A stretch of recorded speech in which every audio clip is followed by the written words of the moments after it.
आरती बचपन से ही पढ़ने में बहुत तेज थी और आज कॉलेज में आकर भी वो टॉप करती है। सत्तू जो कि एक एवरेज स्टूडेंट है, आरती से जब पहली बार मिलता है। हमें पता है आप हमसे दोस्ती नहीं करेंगे, लेकिन फिर भी मैं दोस्ती का हाथ बढ़ाता हूँ। ऐसा कुछ नहीं है, क्यों नहीं करूंगी। आज से वी आर फ्रेंड्स। आरती और सत्तू की दोस्ती हो जाती है। सत्तू दिन भर आरती को ही देखता रहता है और बहुत हिम्मत करके एक रोज वो आरती को मिलने बुलाता है और अपने प्यार का इजहार कर देता है। आपने हमारे दिल की बात कह दी, हम आपको मन ही मन अपना मान बैठे हैं। आरती अपने घर वालों को सत्तू के बारे में सब कुछ बता देती है और दोनों की शादी पक्की हो जाती है। सत्तू अभी एक छोटी सी नौकरी कर रहा है और मध्यम परिवार से होने के कारण उसे अपनी शादी के लिए लोन लेना पड़ जाता है। लेकिन अपने प्यार से ही शादी होने की खुशी में सत्तू को इन सब से कोई फर्क नहीं पड़ता है। सत्तू बड़े ही धूमधाम से बारात लेकर आरती के यहाँ पहुँचता है, लेकिन भरे मंडप पर उसे पता चलता है कि उसकी आरती उसके मुंह पर कालिक पोतकर किसी और के साथ भाग गई है। आरती, तुमने ऐसा क्यों किया? ऐसी कौन सी गलती कर दी थी मैंने जिसका तुमने मुझे ये सिला दिया? तुम्हें ही प्यार का बुखार चढ़ा था, अपने साथ साथ खानदान की भी नाक कटवा दी। चले थे चौबे जी बनने, बन गए दुबे जी। उतने में आरती की माँ उसकी चिट्ठी लेकर मंडप पर रोते हुए पहुँच जाती है। सत्तू जी, हम आपसे प्यार करते हैं, लेकिन प्यार से घर नहीं चलता है। हम आपके साथ गरीबी की जिंदगी नहीं बिता सकते हैं। पूरी जिंदगी हम कॉम्प्रोमाइज नहीं कर सकते। सत्तू चुप सा हो जाता है और रोते हुए वहाँ से चला जाता है। अपने घर पहुंचकर खुद को कमरे में लॉक कर लेता है और आरती की तस्वीर जो कि उसके कमरे में लगी थी उसे एक टक देखने लगता है और अपने अलमारी में से एक किताब निकालता है और उसमें से एक गुलाब और वैलेंटाइन कार्ड देख सत्तू अपने पुराने दिनों में खो सा जाता है। आज से 6 साल पहले जब आरती ने पहली बार वैलेंटाइन डे के दिन उसे हाँ कहा था। आप मुझसे मिलने आए, आज मेरा दिन बन गया। जिस तरह मिलने आई है उस तरह मेरी जिंदगी में आकर इस गुलाब की तरह महका दो। सत्तू, हम आपसे प्यार करने लगे हैं और आपकी बनकर रहना चाहते हैं। आरती शर्माते हुए धीरे से अपने पर्स में से लाल गुलाब और एक कार्ड निकालकर सत्तू को देती है। इसे हम हमेशा अपने पास रखेंगे, इसमें हमेशा आपकी खुशबू आएगी। आप भी ना। दोनों एक दूसरे को डेट करना शुरू कर देते हैं। छुप छुप कर मिलते हैं, कभी मूवीज तो कभी मेले में, कभी गंगा किनारे एक दूसरे के हाथ में हाथ डाले बैठे रहने लगे। एक बार दोनों शिव मंदिर जाते हैं और सत्तू आरती के सिर पर दुपट्टा डालता है। आज से मैं आपको अपने पूरे तन और मन से अपना मानता हूँ और ये जिंदगी की डोर आपके हाथों में सौंपता हूँ। आज से हम भी आपको अपना पति स्वीकार करते हैं।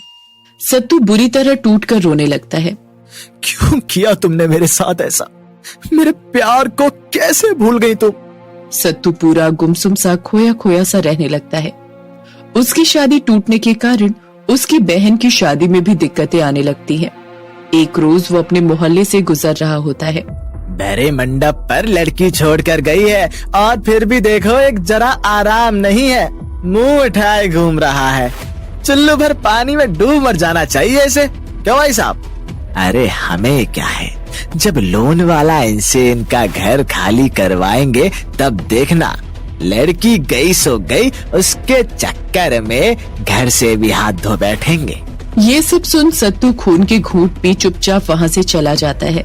दूसरी ओर आरती, जो आजकल की लड़की है, वो शादी करके अपनी लाइफ में बिजी हो जाती है और सत्तू को पूरी तरह भूल जाती है। दिन यूं ही बीतने लगते हैं।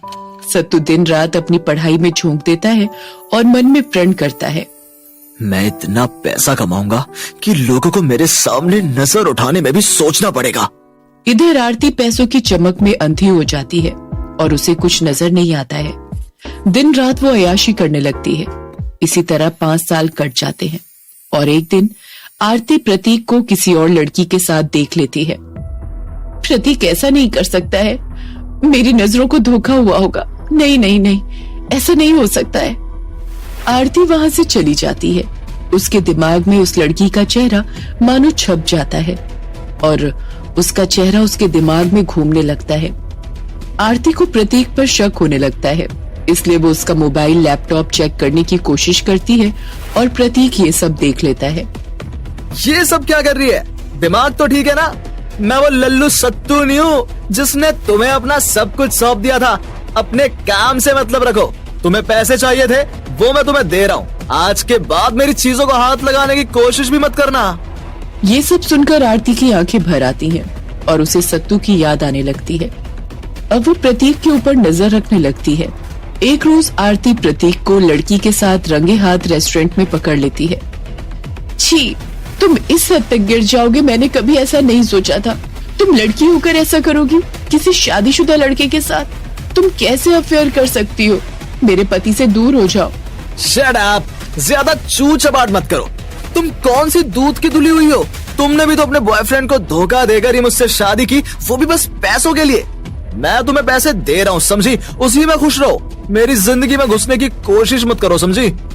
प्रतीक आरती को धक्का दे देता है और वहाँ से चला जाता है। अगले दिन प्रतीक ड्रिंक करके आता है और आरती पर हाथ उठाता है। उधर सत्तू कलेक्टर बनकर आरती के ही शहर में पोस्टेड होकर आ जाता है। इधर आरती किसी भी तरीके से प्रतीक को सबक सिखाना चाहती थी, इसीलिए एक रोज वो प्रतीक से कहती है, मुझे पता है कितने पैसे तुम कौन से 2 नंबर काम करके लाते हो। इसकी खबर मैं पुलिस में दे दूंगी।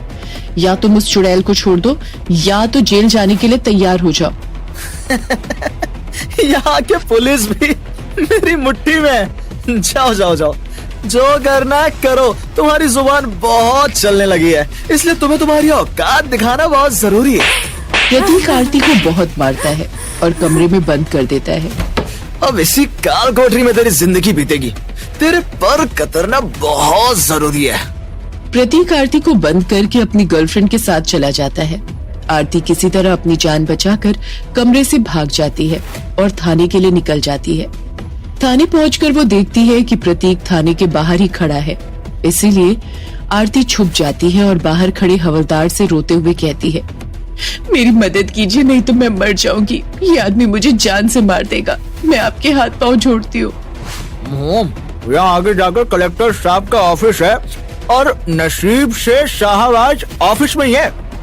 आरती भागती हुई कलेक्टर के ऑफिस पहुंच जाती है और ऑफिस के बाहर खड़ा आदमी आरती को रोकने लगता है। आरती चिल्लाते हुए कहती है, मुझे कलेक्टर साहब से अभी मिलना है। आरती किसी तरह ऑफिस में घुस जाती है और सत्तू को देखकर उसके होश उड़ जाते हैं। मीटिंग्स तो बाद में होंगी, आज कौन सा धोखा देने आई हो? मुझे माफ कर दो सत्तू, हमने आपके साथ बहुत गलत किया, इसीलिए भगवान ने हमारे साथ भी यही किया। आरती सत्तू को सब कुछ बता देती है। आप चिंता मत कीजिए, हम आपको इस दलदल से बाहर निकाल कर रहेंगे। सत्तू प्रतीक को उसके काले धंधे के लिए गिरफ्तार करवा देता है। आरती प्रतीक को तलाक देकर वापस सत्तू के पास आने की कोशिश करती है। हमने आपको माफ किया क्योंकि भगवान ने इसकी सजा आपको पहले ही दे दी। आपको पैसे से प्यार था, आप मेरी जिंदगी में कभी नहीं आ सकती थी। खैर, गुड बाय। Stories 24